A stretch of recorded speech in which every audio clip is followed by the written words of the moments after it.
যে ৯ ঘন্টা আটক থাকার পর ৯ ঘন্টা আটক থাকার পর কিছুক্ষণ আগে আমাদের দুই উপদেষ্টা একজন মানে আইন উপদেষ্টা এবং আইন উপদেষ্টার পাশাপাশি শিক্ষা উপদেষ্টা জি আইন উপদেষ্টা শিক্ষা উপদেষ্টা এবং প্রেস সচিব তারা ৯ ঘন্টা আটক ছিলেন। কিন্তু আমি যেই ব্যাপারটার মধ্যে দেখলাম যে শিক্ষার্থীদের যে দাবি এগুলি দাবি জানাইতে হইল কেন এটা আমি বুঝলাম না। মানে তারা কেন আটক ছিলেন সেটাও আপনারা একটু বলবেন। আমি তুষার ভাইকে দিয়ে শুরু করি, শহীদ ভাইকে দিয়ে একটু শুনবো।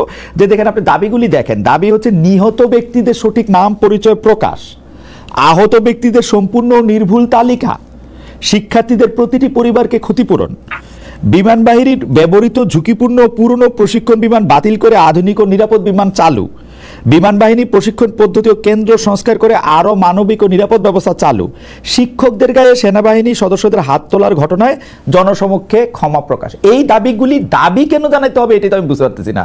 এবং এই দাবি মানে এটা কেন দাবি, এটা তো অটোমেটিক হয়ে গেল না কেন, এটা বুঝলাম না আমি। তুষার ভাই আপনি কি মনে করেন এর জন্য ৯ ঘন্টা তার আটকে ছিল? আমি পেছন দিক থেকে আসি, আমার কথা পছন্দ হবে না আপনার। প্রথমে আমার ভালো লেগেছে যে আজকে অন্তত প্রেস সচিব বুঝতে পারবেন যে কোনটা প্রেসার গ্রুপ আর কোনটা মব।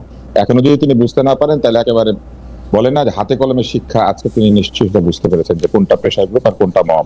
উনি যেমন আজকে ৯ ঘন্টা আটকে ছিলেন, এরকম যখন বিভিন্ন জায়গাতে মানুষেরা 9 ঘন্টা 10 ঘন্টা আটকে থেকেছে, সেই অনুভূতিটা আজকে তিনি নিশ্চয়ই বুঝতে পেরেছেন। তবে আনন্দের ব্যাপার এটাই যে অন্যরা তো আটকে থাকেন হস্টাইল মবের হাতে, উনি তো নিজের মবের হাতে নিজে আটকে ছিলেন। এগুলোকে তো তিনি উৎসাহ দিয়েছেন প্রেসার গ্রুপ করে। পেছন দিক থেকে আসি, প্রথম হচ্ছে যে শিক্ষকদেরকে সেনাবাহিনী প্রহার করেছে, শিক্ষকদেরকে ছাত্ররা প্রহার করে নাই। এই আন্দোলনের পরে শিক্ষকদের গায়ে হাত তুলে নাই, শিক্ষকদেরকে জুতার মালা পরায় নাই, নিজেরা জুতার মালা পরাতে পারবে আর সেনাবাহিনী দিলে পরে তাদের কষ্ট লাগে। এইটা হচ্ছে স্ববিরোধিতা, দ্যাট ইজ ডাইকোটমি, দ্বিচারিতা। এবং এই দ্বিচারিতা এর মধ্যে আছে। এখন শিক্ষকের সম্মানের জন্য তাদের কি বলবো মানে মরা কান্না শুরু হয়েছে। এই শিক্ষকদেরকে যখন তারা অপমান করেছেন, শিক্ষকরা হার্ট অ্যাটাকে মরে গিয়েছেন, তখন তাদের খারাপ লাগে নাই। একটা শিক্ষকের মৃত্যু হয়েছে যে সেই মৃত্যুটাকে আমরা মূল্য দিব না। তারা তো আওয়ামী লীগের ছিল। ও শিক্ষক আওয়ামী লীগের হয়, ডাক্তার আওয়ামী লীগের হয়, আর অন্যরা কেউ আওয়ামী লীগের হয় না। বাংলাদেশে শুধু শিক্ষক ডাক্তার, যখন যাকে মনে হয় তখন সে আওয়ামী লীগ হয়ে যায়, আর যখন যাকে ভালো লাগে তখন সে আওয়ামী লীগ থাকে না। সার্জিস আলম আওয়ামী লীগ ছিল না? আপনি তো সার্জিসের সাক্ষাৎকার নিয়েছেন, তো সার্জিস আওয়ামী লীগ করে নাই, তো এখন কি সার্জিসকে আমরা বলবো দোষর? এইগুলো কোনো কথা না, এগুলো হচ্ছে মুভমেন্ট অফ কনভিনিয়েন্স। তারা তাদের পছন্দ অনুযায়ী দাবি তুলছেন। এবার আরেকটু পেছন থেকে আরেকটু যাই, তারপরে তারা বলছেন বিমান বাহিনীর উন্নতি করতে হবে। বিমান বাহিনীর উন্নতি করবেন তো প্রতিরক্ষা মন্ত্রী, বাংলাদেশের প্রতিরক্ষা মন্ত্রী কে? তাহলে তাকে অবরোধ করেন, যান। হ্যাঁ, তো যান, তাহলে তাকে অবরোধ করেন। তাকে তো অবরোধ করতেছেন না। বিমান বাহিনীর উন্নতি করে দেবে শিক্ষা উপদেষ্টা, আইন উপদেষ্টা, এগুলো হচ্ছে ডাইভার্সন টেকনিক। বিমান বাহিনীর উন্নতি মানে নতুন বিমান কিনবে, এবং নতুন বিমানটা নির্বাচিত সরকার আগে আসার আগেই কিনবে। এইটা হচ্ছে এখনকার দাবিটা, এগুলো আমাদেরকে বুঝতে হবে। আরেকটা হচ্ছে বলা হচ্ছে বাতিল বিমান, মোটেও বাতিল বিমান না। এই বিমান পাকিস্তানিরা ব্যবহার করে, যে পাকিস্তানকে অত্যন্ত ভালো লাগে এখন অনেকের। তো পাকিস্তানে এই বিমান ব্যবহৃত হচ্ছে। একটা বিমান আউট অফ প্রোডাকশন হয়ে যাওয়া মানে সেটা কিন্তু আউট অফ লাইফ না, তার লাইফ আছে। শ্রীলঙ্কাতে এই বিমান ব্যবহৃত, আমাদের পাশের দেশ মিয়ানমার এটা ব্যবহৃত হয়, ক্যাম্বোডিয়াতে ব্যবহৃত হয়, নাইজেরিয়াতে ব্যবহৃত হয়। এই বিমান আফ্রিকাতে এবং এশিয়াতে ভিন্ন ভিন্ন দেশে ব্যবহৃত, নর্থ কোরিয়াতে ব্যবহৃত হয়। এইটা আসলে মিগের একটা মডিফাইড ভার্সন। এবং মিগের ভার্সনটা শেয়ার করেছিলেন সেই সময় রাশিয়ানরা চীনের সাথে একটা গুডউইলের অংশ হিসেবে, কিন্তু চাইনিজরা দেখলো যে মিগের যে ডিজাইন, সেই ডিজাইন ফল্টি, এবং সেই ফল্টি ডিজাইনকে তারা 248টা বা 49টা জায়গাতে তারা ইমপ্রুভ করে একটা নতুন ভার্সন তৈরি করেছে, যেখানে এই বিমানটা মোর স্টেবল। এটাকে ট্রেনিং এর জন্য ভিন্ন ভিন্ন দেশে ব্যবহার করা হয়। বিমানের মূল ব্যাপার হচ্ছে মেইনটেনেন্স। 747 নামে একটা বিমান আছে যেটা এয়ারফোর্স 1 ব্যবহার করে এখনো। হ্যাঁ, সেটাতে আমেরিকান প্রেসিডেন্ট চলেন। 747 কিন্তু প্রোডাকশনে নাই, জাম্বোজেট প্রোডাকশনে নাই, কিন্তু আমেরিকান এয়ারফোর্স 1 747 ব্যবহার করে।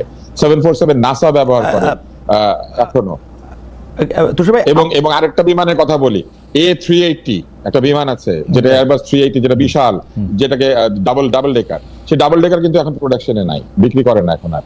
এমন ডাবল ডেকার কিন্তু অনেকে তার ফ্লিট থেকে সরিয়ে ফেলছেন। কিন্তু এমিরেটসে যদি আপনি যান, এতিহাদে যদি যান, তাহলে দেখবেন ডাবল ডেকার দিয়ে ভরা। বিমান আউট অফ প্রোডাকশন হওয়া মানে সেই বিমানটার দিন শেষ হয়ে গেছে, ব্যাপারটা সেরকম না। বিমানের মেইনটেনেন্স খুবই জরুরি। ফলে মেইনটেনেন্স হচ্ছিল না, সেটা আমাদেরকে দেখতে হবে। এই বিমানটা ডিসকন্টিনিউ করা হচ্ছে এই জন্য না যেটা খারাপ, এটা ডিসকন্টিনিউ করা হয়েছে কারণ এটার একটা ইমপ্রুভড ভার্সন বাজারে এসেছে, এবং সেইটাকে তারা সেল করতে চায়। এটা বাজারে থাকলে নতুনটা সেল হবে না, কারণ মানুষ একই জিনিস যদি কম দামিটা দিয়ে করতে পারে তাহলে বেশি দামিটা আপনি অলমোস্ট মানে যে কাজটা বিমান বাহিনীর বা বাংলাদেশ সামরিক বাহিনী করার কথা সেটা আপনি অলমোস্ট আমাদেরকে পরিষ্কার করেছে যে এই ব্যাখ্যাগুলো। না আমি তো বিমান কিনি না ভাই, আমি তো বিমান কেনার কমিশন পাবো না। রাইট বিমান যারা কিনে তারা কমিশন রাইট, আপনি এটা ব্যাখ্যা করেছেন, কিন্তু আমার কথা হলো যে ওরা যে দাবিগুলি করতেছিলেন সেই দাবিগুলি করা হইতেছে তো এই সব জায়গায় গ্যাপ থাকার পরিপ্রেক্ষিতে। আপনি প্রথম দাবিগুলি আপনি দেখেন যে নিহত ব্যক্তিদের সঠিক নাম পরিচয় প্রকাশ। আমাদের ঢাকা শহরে আমাদের বাংলাদেশে অনেকে বিশ্বাস করতেছে যে লাশ গোপন করা হয়েছে। নিহত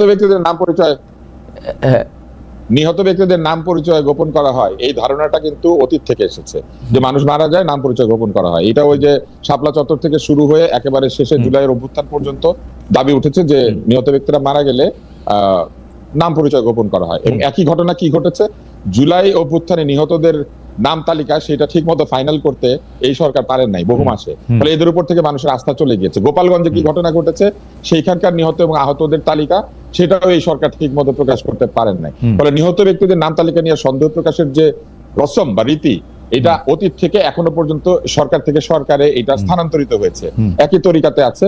আগে সরকারকে নিয়ে মানুষের যে অভিযোগ ছিল, এই সরকারের নামে একই অভিযোগ, কারণ এরাও বিভিন্ন সময় নিহতদের নাম এবং আহতদের নাম তালিকা প্রকাশের ক্ষেত্রে এক ধরনের অদক্ষতার পরিচয় দিয়েছেন। আর এইখানে যেটি ঘটেছে সেটা হচ্ছে যে প্রত্যক্ষদর্শীরা বলেছেন যে মাইলস্টোন কলেজে যখন রিপোর্টাররা ঢুকে নানান রকম কথাবার্তা বলতে শুরু করেছিলেন বা নিহতদের নিয়ে কথা বলতে গিয়েছিলেন, তখন নাকি তাদেরকে প্রহার করা হয়েছে।